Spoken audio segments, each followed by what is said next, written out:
Syarat sahnya wudu yang kedua berkata di sini penulis yaitu at-tasmiyah, ya.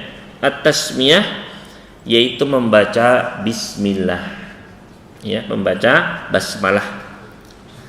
Hal ini berdasarkan sabda Nabi alaihi salatu wassalam, la salata liman la wudu'alah, tidak ada salat bagi orang yang tidak memiliki wudu, wala wudu'a liman lam yadhkur ismallah alaih, dan tidak ada wudu bagi orang yang tidak menyebut nama Allah sebelumnya, ya.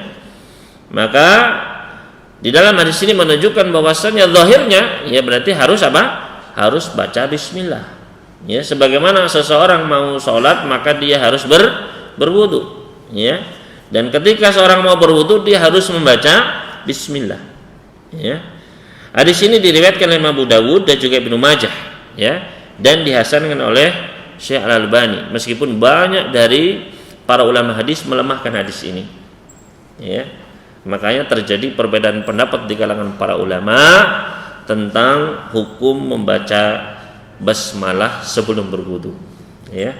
Ada yang mewajibkannya dan ada yang tidak mewajibkannya. Ya. Di antara penyebabnya apa? Karena tadi ya ada para ulama yang menghasankan hadis tersebut sehingga bisa dijadikan hujjah, dan di antara para ulama ada yang ya melemahkan hadis ini, ya.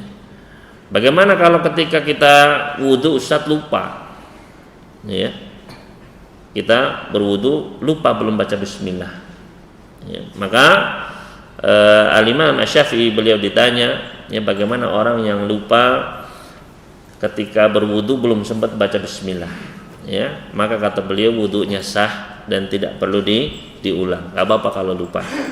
Jadi ini, namun kalau bisa janganlah kita ya meremehkan hal ini. Kalau bisa membaca bismillah, ya. Jadi ketika mau berwudu sebelum cuci tangan kita baca apa dulu? Bismillah.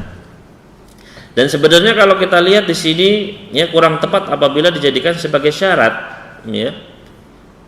Kurang tepat apabila dijadikan sebagai syarat, ya. Lebih tepatnya dia adalah wajib, ya, bagi yang mewajibkannya, atau termasuk sunnah bagi ya para ulama yang berpendapat bahwasanya hukumnya adalah sunnah. Namun ketika dijadikan syarat, ya, maka efeknya adalah syarat itu adalah ma yalzam aw ma la yalzam min wujudihil wujud wa yalzamu min adamil adam. Syarat itu adalah ketika dia ada maka ibadah itu belum tentu ada.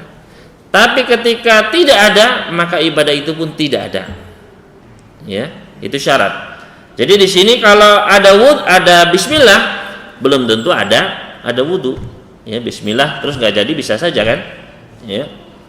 Tapi kalau tidak ada bismillah maka tidak ada wudu, batal wudunya.